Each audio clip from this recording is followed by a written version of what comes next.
Hello, my name is Minako and I'm going to a costume school in London. I'm not a professional, but I really wanted to share some of my projects along the way. I never made a video in my life though, and I'm really awkward and stutter a lot, so sorry for a lot of cuts, and let's see how this turns out. So our last project in school was self-directed, which basically means you can do whatever you want until it connects to costume. I really wanted to do something Lolita inspired, so I looked at a lot of reference images and decided on some details that I really wanted to incorporate. I really wanted a high-waisted trouser, a corset panel in the back on the trouser, and some frilly shirt. So I still needed some details to fill out, so I asked help from my partner, and we basically came up with this outfit.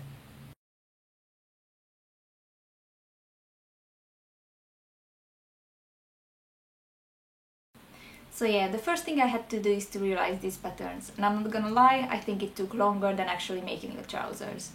So I wouldn't really go into how I did this, but if you are curious, let me know and I could make another video about it. So long story short, I made these patterns.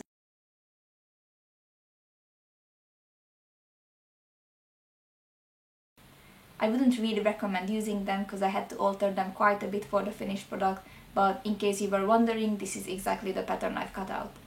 So this is kind of a tutorial, kind of just a process video how I made these trousers. I did try to explain every single step I've done, but it might be a bit too fast. I'm not quite sure if it relies on any previous information you should know about sewing. Let me know and I could adjust it for the next video. So anyways, let's skip to the making part. I started with drafting out the pattern I made on the computer. And yes, I am drawing it on wrapping paper.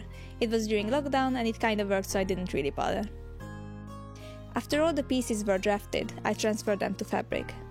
I left a 2 cm seam allowance as I'm used to on the costume course. Also, it's my first time making trousers from my own pattern, so I wanted to prepare for the worst. You should almost always mark your sewing lines with carbon paper and a tracing wheel. Make sure you are transferring it to the wrong side of the fabric.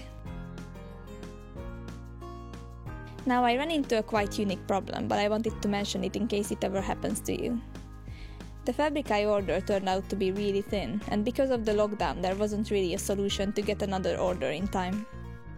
If you are lucky like me, you have enough fabric to cut every pattern piece from double layer of fabric. My solution is to use 2 layers of fabric everywhere. I smooth out the layers on top of each other and baste them together.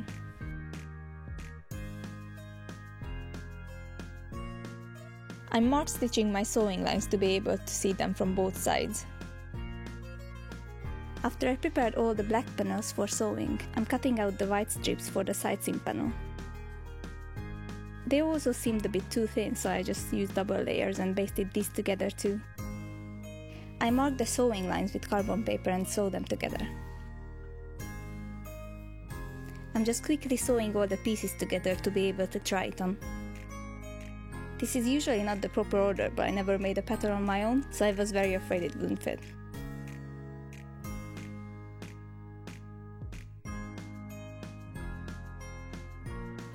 Thankfully it seemed fine. I noticed some things that needed to be fixed, but overall I was happy. These little triangles are square pocketing fabric folded together and ironed to curve. I'm sewing these on the front panel's crotch area, just passing over the notch a little bit. Also, I forgot to mark my notches, so I'm fixing that here. The end result should be something like this. Now I'm starting on the fly front pieces. First I'm facing the fly pieces. Make sure when you iron them you have a layer of fabric between the iron and the fabric you are facing. You don't want to get any glue on your iron. I'm also attaching a fly extension to the right side of the trousers. If you are sewing a woman's trousers, I believe it's attached to the left side. I'm sewing the curved sides together and snip the fabric along the curved sewing line. This is also a good time to overlock the sides of the extension. I'm ironing the seams open to be able to iron it flat more smoothly. Next up is sewing the zip in. I forgot to order a black one, so I'm just going with the white I had on hand. Also note that I turned the trousers to the right side up, so the sides flipped from the previous shots. I'm fitting the bottom of the zipper to the notch point. I'm aligning the teeth of the zipper just a few millimeters away from the sewing line. Pin it in place, then baste it. After you basted it, you can turn it out and check if it looks about right. Now I can attach the extension to the right side of the trouser. Line it up with the raw edge of the trousers, then pin it in place and baste it.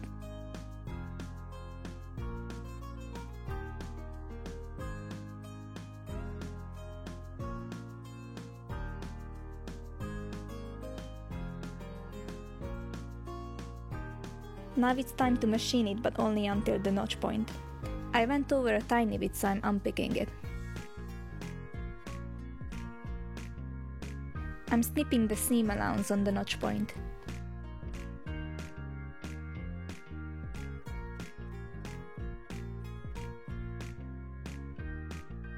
I'm attaching the other fly piece to the left side of the trousers.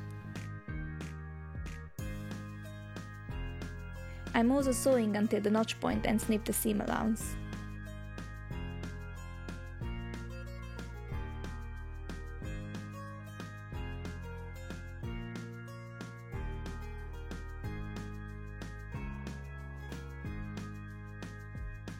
Now, the difference on the left side of the trousers is that it's going to be on top. It wouldn't look good if the fly piece would roll over and show. I'm understitching, which means sewing on the fly piece with the other two seam allowances. I apparently decided not to record this step, but you are sewing where this needle is, very close to the other sewing line.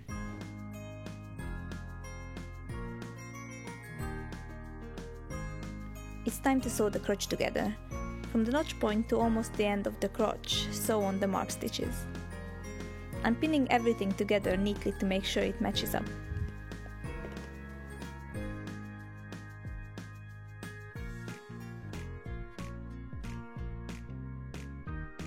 With this you can baste the front together.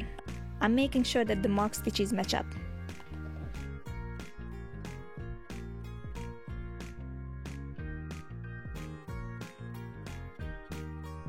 I'm folding back the fly extension and pin it in place.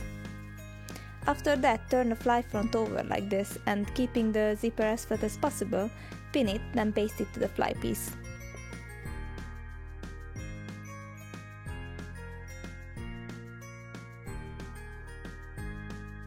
First you machine it just so the needle catches the zipper, then you machine it very close to the teeth.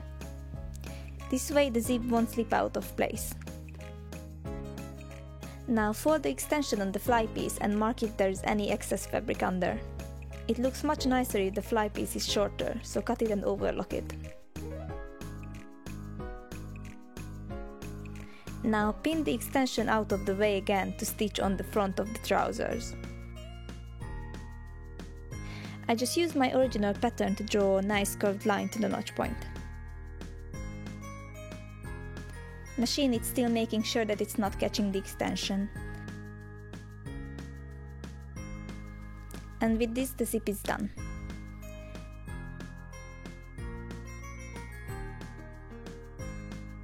Now I'm preparing and facing my waistband too. I'm cutting the waistband from a layer of top fabric and a layer of pocketing. You can just cut the width and fold if you don't want to bother with two layers, but I kinda like the look of this one better.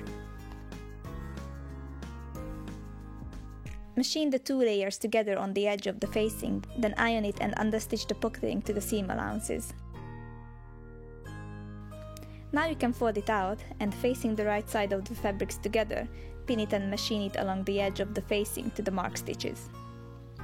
Or at least that's how it's supposed to be, but I forgot to take the waistband's width from the front panel's pattern, so I had to align the top of the waistband to the mark stitches.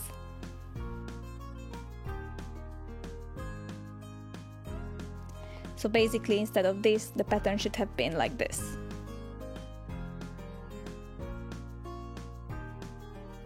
Moving on, I'm folding the waistband out and sew along the edge of the waistband here. To bag it out, you need to snip as much fabric off as safely possible. Now I'm folding the rest of the waistband neatly, a tiny bit longer where I'm supposed to be sewing along.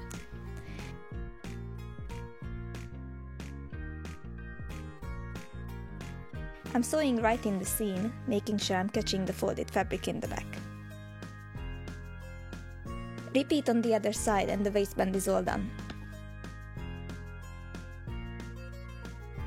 I forgot to cut some elements on the back panel of the trouser, so I'm fixing that up here.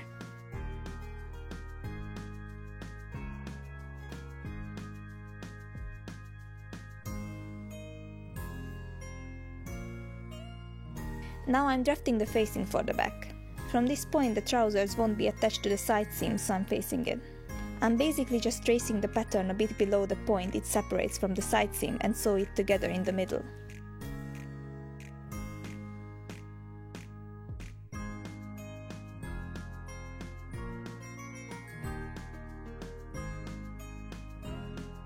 I'm also sewing the back panels together, but not completely, kind of until here.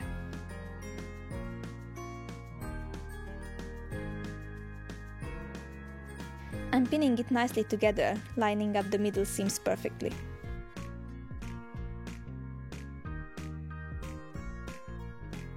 I'm double checking if it's as flat as possible, then sew it along this line. I rounded the V-shape a bit off while sewing, then cut off the seam allowance and backed the back panel out too.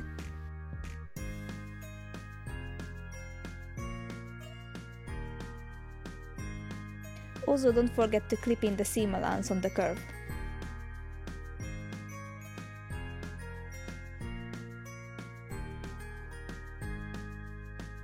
The next part is the corset panel on the back. I've cut out the pattern from 3 layers of top fabric and the calico and the drill fabric. In case you don't have a drill, 2 calico layers should be fine too. I traced the pattern and measured the boning I'm planning to use, and I'm drawing a few millimeter wider boning channels. I first basted the drill and calico fabric together between the boning channels while they are flat on the table.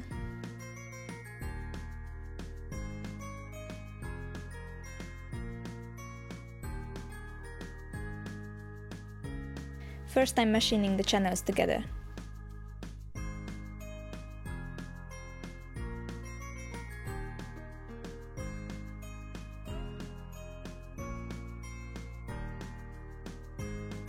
Then I'm cutting the boning about a centimeter shorter than the channels and slide them in place. Make sure you never machine it over, as your needle would break. Now I'm putting 3 layers of top fabric under and machine it along the sewing line. I'm also rounding the edges in on the seam allowance like this. Now cut the seam allowances and snip at the corners and curves.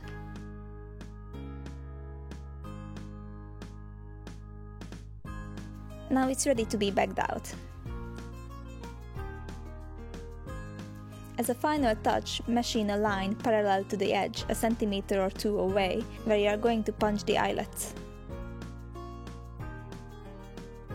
Now I can continue working on the side seam panels. You probably noticed, but I don't own an overlocker, so even cleaning up the seams were a bit tiresome. Now the worst decision I made with the decoration is choosing a thick trim. I really liked how it looked, so I decided to go for it anyways though.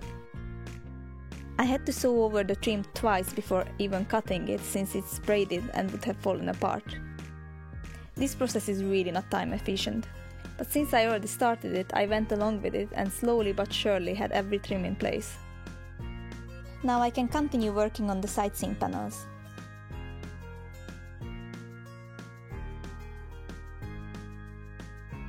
Now this would have been only a few minutes if I had an overlocker. I could have just machined the trims in place and overlocked the edges. However, I don't have one, so I machined every single trim a few millimeters along the sewing line.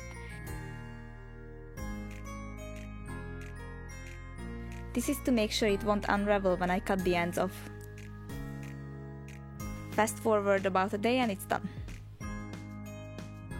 Now I'm just gathering about 2 meters of lace and sew it directly to the sewing line.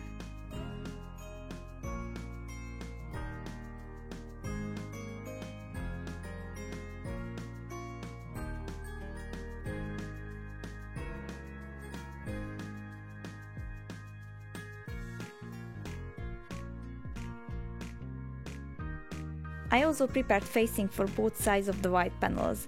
I made it about 15 centimeters long. Finally, all the pieces are done separately and ready to be assembled. Now I can finally pin the side seam panels together with the trousers.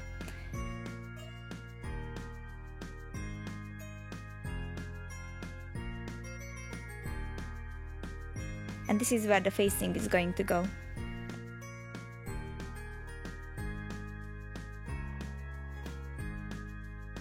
After machining the front panel to the side seam panel, I machined the lace to the top fabric. I thought this would help the lace to follow the curve of the body a bit better, but it didn't do too much. Now I'm leaving exactly as much fabric as needed for the corset panel in the back, then sew the side seams from that point.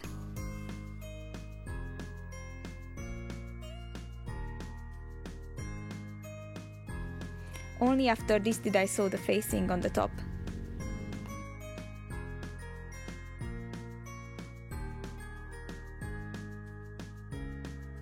I'm trying to sew as close as possible to the edge to have a clean fold.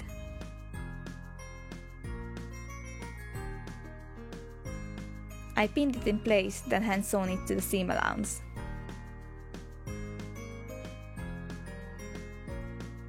I decided to do this step last, but it would have been better to do before, to be honest.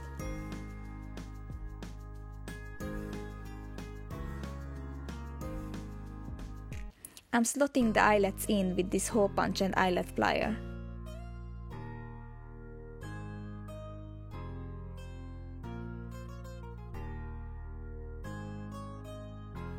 It does the job, but could be much better quality.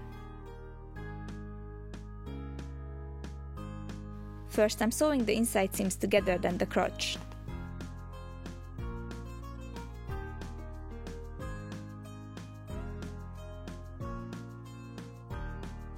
I immediately tried the trousers on, and I was really happy to see that the corset panel worked nicely.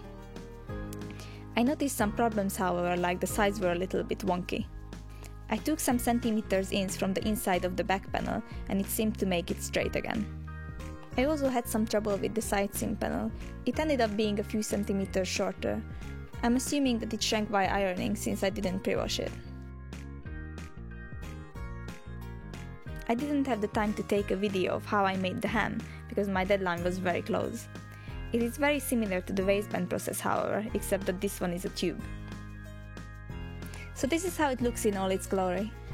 I'm not gonna lie, I'm really impressed that I did this from scratch with no real experience with pattern drafting.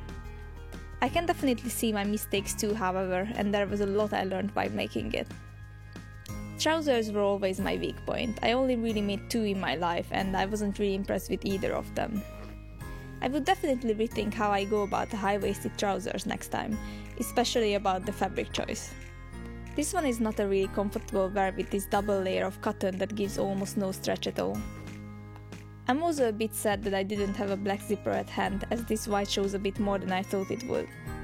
It was a great learning curve, however, and I feel much more confident about sewing trousers now. So overall I'm quite happy, especially after fixing up the inside seams a little bit. I learned a lot about high-waisted trousers, and if I would decide to make one in the future, I think I could make a much better one. Despite some of its obvious faults, I'm definitely planning to wear it in the future. The next video is either going to be about drafting the pattern for these trousers or making the shirt for this outfit. If you comment in the upcoming days or week, I could probably prioritize whichever I'm going to make first. Thank you for watching the video if you made it this far, and please consider subscribing or sharing the video. Thank you again, see you next time, bye!